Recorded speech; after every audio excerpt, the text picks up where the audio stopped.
E olha, o ex-deputado e ex-candidato ao GDF, Leandro Graz, vai ser o novo presidente do IPHAN, que é o Instituto do Patrimônio Histórico e Artístico Nacional, vinculado ao Ministério do Turismo. A gente volta a falar com a Maíra Guedes agora.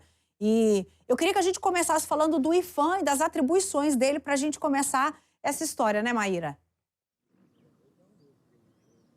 Claro, até porque é uma autarquia federal, né, Neila, muitíssimo importante para a preservação dos nossos patrimônios culturais. Então, o IPHAN ele foi criado em 1937 justamente com esse objetivo, que é de preservar e divulgar o patrimônio material e imaterial do país. E isso, quando a gente fala dessa preservação, inclui uma orientação à população de forma geral, bem como uma fiscalização para que esses patrimônios tombados, eles permaneçam ali dentro das suas características de tombamento, bem como também os marcos legais sejam respeitados. Toda a legislação que envolve esses patrimônios, então, devem ser respeitados e o Instituto de Patrimônio Histórico e Artístico, o IPHAN, ele tem justamente esse objetivo, que é manter tudo isso que foi reconhecido pela Unesco como patrimônio, para que não seja depredado, para que não seja corroído pelo tempo. Então, é sim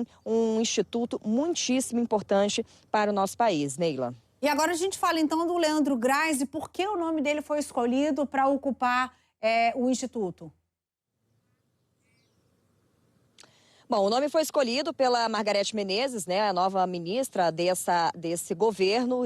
Ela que foi escolhida pelo presidente Lula, e ele foi escolhido muito baseado no seu currículo. Ele é formado em sociologia, está muito nessa área social, que é uma área muito importante para essa área também da cultura, do patrimônio histórico. Ele foi deputado distrital aqui no Distrito Federal, e enquanto deputado, ele fez a aprovação de vários projetos nessa área cultural. Inclusive, foi ele que esteve à frente para conseguir o auxílio emergencial de R$ 600 na época da pandemia para o pessoal, para o setor produtivo cultural que sustentava, então, a nossa cultura no Distrito Federal. Então, é uma pessoa bastante atuante, é um gestor cultural e, por isso, ele foi escolhido. Inclusive, viu, Neila, houve até uma carta de recomendação das pessoas que atuam nessa área para que houvesse essa escolha, porque já era uma pessoa que estava no meio, uma pessoa que entendia do assunto, e foi justamente por causa desse contexto, desse histórico, que ele foi escolhido agora para conduzir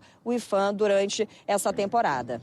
E chega justamente num momento de muito trabalho depois da destruição que a gente viu inédita no domingo, não é? Ele vai chegar arregaçando as mangas, né, Maíra?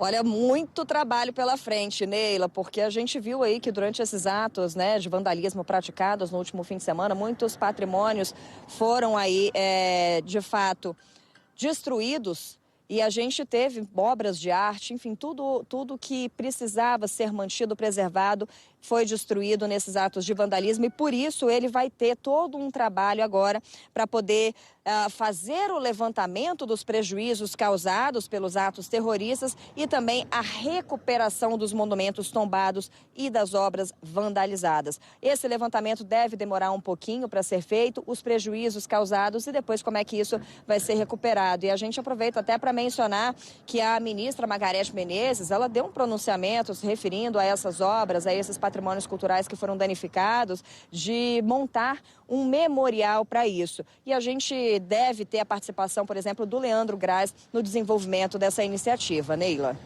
Pois é, Maíra. Inclusive, você está falando de recuperar material que foi danificado e também recuperar material que foi levado. Muita coisa foi levada de lá.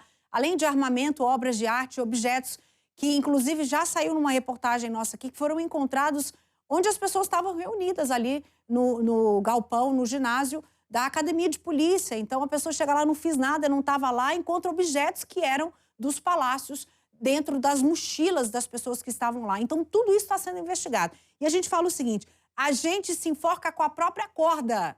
Se a gente faz coisa errada, a vida dá um jeito da gente ser descoberto, porque a lei da vida é a gente subir melhor do que a gente desceu. Então, é importante a gente pensar sobre isso. Não há nada oculto que não venha a ser revelado.